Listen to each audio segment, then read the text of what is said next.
Penulisan catatan kaki. Catatan kaki 1.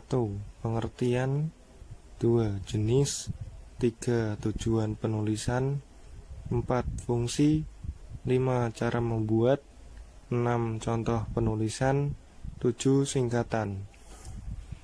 Pengertian catatan kaki. Catatan kaki adalah keterangan yang ditambahkan di bagian bawah halaman. Catatan kaki biasanya dicetak dengan huruf yang lebih kecil daripada huruf di teks, guna menambahkan rujukan uraian di dalam naskah pokok. Jenis catatan kaki yaitu terdiri dari 2. 1.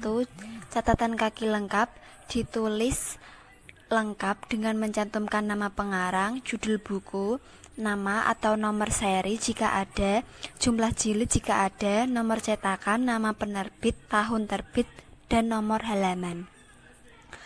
2. Catatan kaki singkat ditulis dengan singkat dan terdiri dari 3 macam, yaitu ibid, singkatan dari ibidum, yaitu artinya sama dengan di atas. Objit, singkatan dari operacitao, artinya dalam karya yang telah dikutip.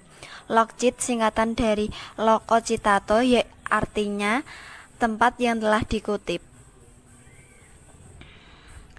Tujuan penelitian catatan kaki adalah untuk menyusun perbukitan sumber tulisan, menyatakan utang budi kepada pengarang yang dikutip pendapatnya, menyampaikan keterangan tambahan, memperkuat uraian,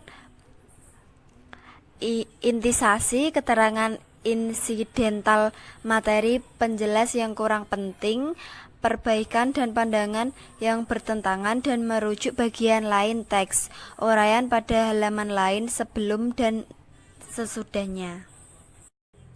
Selanjutnya, fungsi catatan kaki.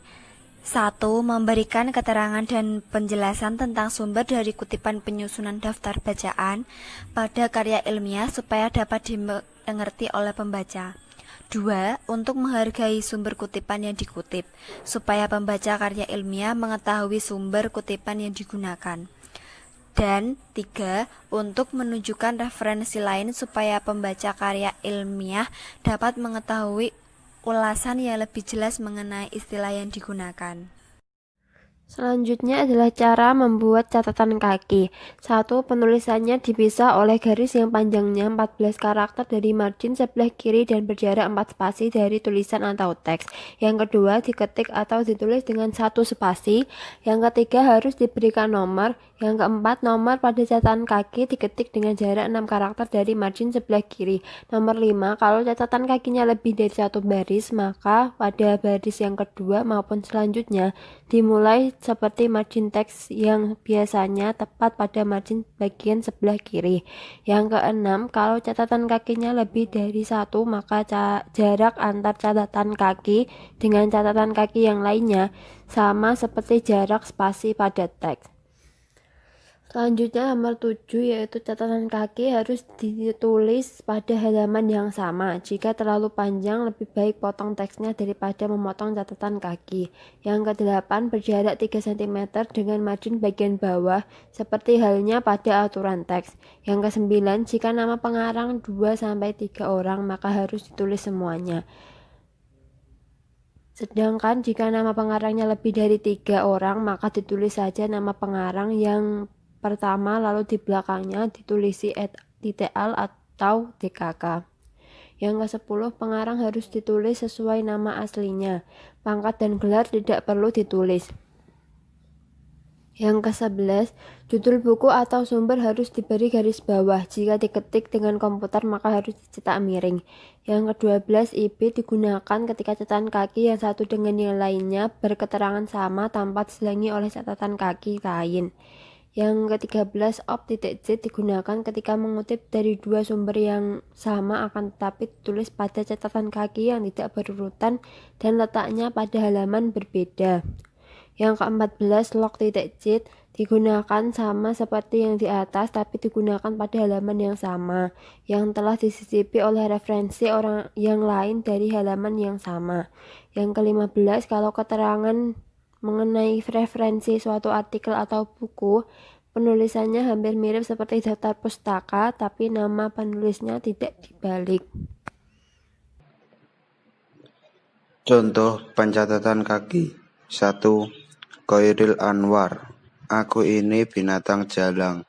Jakarta, PT Gramedia Pustaka Utama 1991, halaman 4.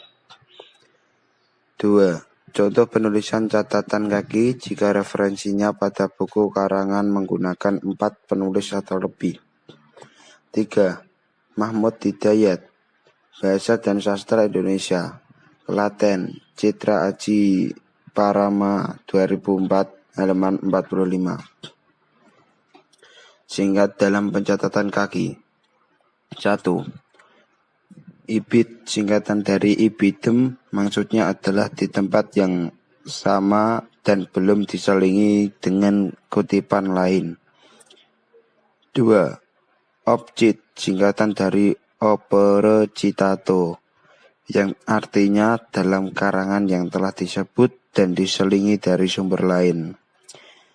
3. Logjit, kepandaian dari logo citato, maksudnya di tempat yang telah disebut. Logjit digunakan jika kita menunjuk ke halaman yang sama dari suatu sumber yang telah disebut. 4. Jika diambil atau bersumber dari buku. 5. Jika diambil secara online atau bersumber dari internet.